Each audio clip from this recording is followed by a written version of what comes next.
औज़ु बिल्लाहि स्समीइल अलीम मिनश्शैतानिर्रजीम बिस्मिल्लाहिर्रहमानिर्रहीम। या अय्युहल्लज़ीना आमनू इज़ा कुमतुम इलस्सलाति फ़ग़सिलू वजूहकुम व अयदियकुम इलल मराफ़िक़ि वम्सहू बिरुऊसिकुम व अर्जुलकुम। अल्लाहुम्मा सल्लि अला मुहम्मद व आलि मुहम्मद। अज़ान मोहतरम बिरादरान इस्लाम, शियान मोहम्मद आल मोहम्मद का वज़ू और हमारे बिरादरान अहले तसन्नु का वज़ू। कुरान की आया मुबारका आपके सामने तिलावत की गई सूरह अल माइदा आया नंबर 6। इसमें परवरदिगार आलम ने अपनी किताब अल आराइब में वज़ू का तरीक़ा बयान फरमाया है। या अय्युहल्लज़ीना आमनू, ए ईमान वालो, इज़ा कुमतुम इलस्सलात, कि जब तुम नमाज के लिए खड़े हो जाओ, जाने लगो। इज़ा कुमतुम इलस्सलात, जब तुम नमाज के लिए उठो। फ़ग़सिलू वजूहकुम, पस तुम धो लो अपने वजूह को, यानी अपने चेहरों को। आगे है व अयदियकुम, और अपने हाथों को। इलल मराफ़िक़ि, यानी कि कोहनियों तक।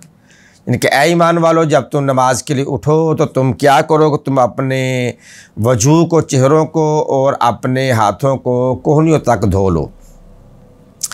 आगे लिखा है वम्सहू बिरुऊसिकुम, और मसा करो अपने सरों का। व अर्जुलकुम, और अपने पाँव का। इलल काबैन, यानी कि उसके उबार तक। फिर अर्ज़ कर रहा हूँ, या अय्युहल्लज़ीना आमनू इज़ा कुमतुम इलस्सलात, के जब तुम नमाज के लिए उठो, करो क्या। फ़ग़सिलू वजूहकुम व अयदियकुम इलल मराफ़िक़, तो तुम अपने चेहरों को धो लो, अपने हाथों को कोहनियों तक धो लो। और आगे क्या है, वम्सहू बिरुऊसिकुम, और मसा करो अपने सरों का। व अर्जुलकुम, और अपने पाँव का। इलल काबैन, उसके उबार तक। ये कुरान की आयत सूरह अल माइदा आयत नंबर 6 में परवरदिगार आलम कुरान में वज़ू का तरीक़ा बयान कर रहे हैं कि जब तुम नमाज के लिए उठो तो अपने चेहरों को धो लो और अपने हाथों को कोहने तक धो लो। यानी चेहरे और कोहनियों को धोने का जिक्र है। वम्सहू, और मसा करो बिरुऊसिकुम, अपने सरों का। व अर्जुलकुम, और अपने पाँव का। इलल काबैन, उसके उबार तक। तो अब यहाँ पर शियान मोहम्मद आले मोहम्मद का जो वज़ू है वो कुरान के ऐन मुताबिक है। अब यहाँ पे इख्तलाफ हमारे भाइयों का है सिर्फ़ और सिर्फ पाँव के धोने में, क्योंकि वो भी चेहरे और हाथों को धोने के कायल हैं और सर का मसा वो भी करते हैं, हम भी करते हैं। अब जो उन्होंने हमसे इख्तलाफ किया है, कुरान की आयत में वम्सहू बिरुऊसिकुम सर का जिक्र है, व अर्जुलकुम, और अपने पाँव का जिक्र है। तो पाँव का कुरान में जिक्र है मसा करने का, वो धोते हैं। मगर एक मुकाम ऐसा भी आता है कि वो पाँव का मसा करते हैं। कब मसा करते हैं उनके यहाँ, कि जब वो पाँव पे मोज़े, चमड़े के मोज़े पहने हुए हों, तो फिर वो चमड़े के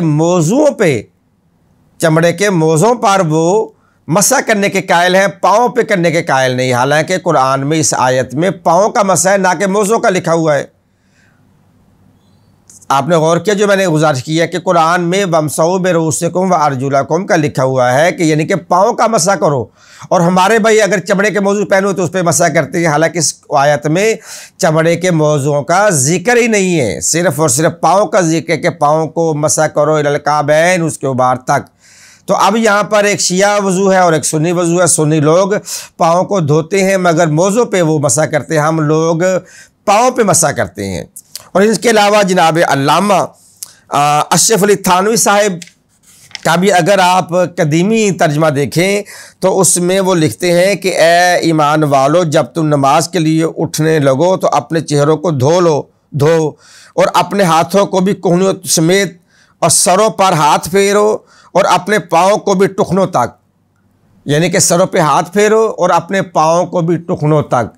क्या माना है कि जैसे तुमने सर का मसा किया है और वैसे तुम अपने पाँव का भी मसा करो।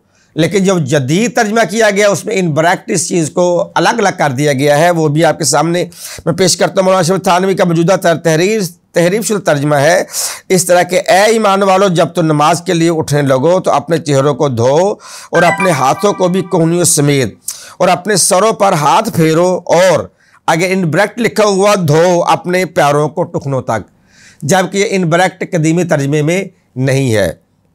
तो इसी तरह और बहुत सारे उलमा ने भी अपना पाँव पे मसले को लिखे। इंशाअल्लाह ताला ज़िंदगी बखैर हम अपने आइंदा आने वाले लेक्चर्स में तफसीलन आपसे इसका ज़िक्र करेंगे कि किस किस मुहद्दिसीन ने, किस किस उलमा इकराम ने और किन किन इमामों ने पाँव पर मसा करने का हुक्म दिया है। वमा अलैया इल्लल बलागुल मुबीन। वस्सलामु अलैकुम व रहमतुल्लाहि व बरकातुहू।